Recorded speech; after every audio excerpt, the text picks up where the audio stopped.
ನೋಡಿ, ಮುಖ್ಯಮಂತ್ರಿ ಸಿದ್ದರಾಮಯ್ಯ ಅವರು ನಿಜವಾದ ಬಣ್ಣ ಬಯಲಾಗಿದೆ.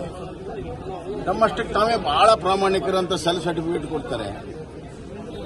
ಅವ್ರೇನು ಇದು ಮೊದಲೇ ಬಾರಿಯಲ್ಲ. ಬಿಡಿಎದಲ್ಲಿ ರೀಡೂದಲ್ಲಿ ಸಿಕ್ಕಾಕೊಂಡ್ರು, ಕಮಿಷನ್ ಮಾಡಿ ಮುಚ್ಚಾಕಿದ್ರು. ಈ ಮಧ್ಯೆ ಮಂಡ್ಯದಲ್ಲಿ ಇದೇ ಮೂಡಾದಲ್ಲಿ ಹಗರಣ ಆಯಿತು ಸೈಟ್ಗಳದ್ದು. ಆವಾಗ ಸಿಬಿಐ ಕೊಟ್ಟರು. ಇದೇ ಮುಖ್ಯಮಂತ್ರಿ ಸಿದ್ದರಾಮಯ್ಯ ಸಿಬಿಐ ಕೊಟ್ಟರು. ಈಗ ಮೈಸೂರಲ್ಲಿ ಆಗ್ತಾ ಇದೆ. ಯಾಕೆ ಕೊಡಬಾರ್ದು? ಮಂಡ್ಯ ಮೂಡ ಆದ್ರೆ ಸಿಬಿಐ ಕೊಡ್ತೀರಾ, ಮೈಸೂರು ಮೂಡ ಆದ್ರೆ ನ್ಯಾಯಾಂಗ ತನಿಖೆ ಕೊಡ್ತೇವೆ. ನಿಮಗೆ ಪ್ರಾಮಾಣಿಕತೆ ಇದ್ರೆ, ನೀವು ಪ್ರಾಮಾಣಿಕರಿದ್ರೆ ಇದನ್ನು ಸಿಬಿಐ ಕೊಡಿ, ರಾಜೀನಾಮೆ ಕೊಡಿ.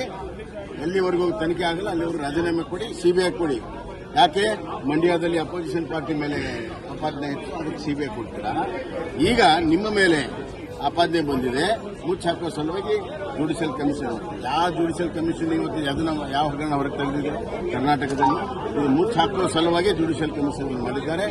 ಇವತ್ತು ದಲಿತರ ಹಣವನ್ನ ವಾಲ್ಮೀಕಿಯಲ್ಲೂ ಲೂಟ್ ಮಾಡಿದ್ದಾರೆ. ಎಸ್ಸಿಪಿ ಟಿಎಸ್ಪಿಯಲ್ಲಿ 25,000 ಕೋಟಿ ಡೈವರ್ಟ್ ಮಾಡಿದ್ದಾರೆ. 25,000 ಕೋಟಿ ಡೈವರ್ಟ್ ಮಾಡಿದ್ದಾರೆ ಜನರಲ್ ಫಂಡಿಗೆ. ಇದು ದಲಿತ ವಿರೋಧಿ ಸರ್ಕಾರ ಬಹಳ ಸ್ಪಷ್ಟವಾಗಿದೆ.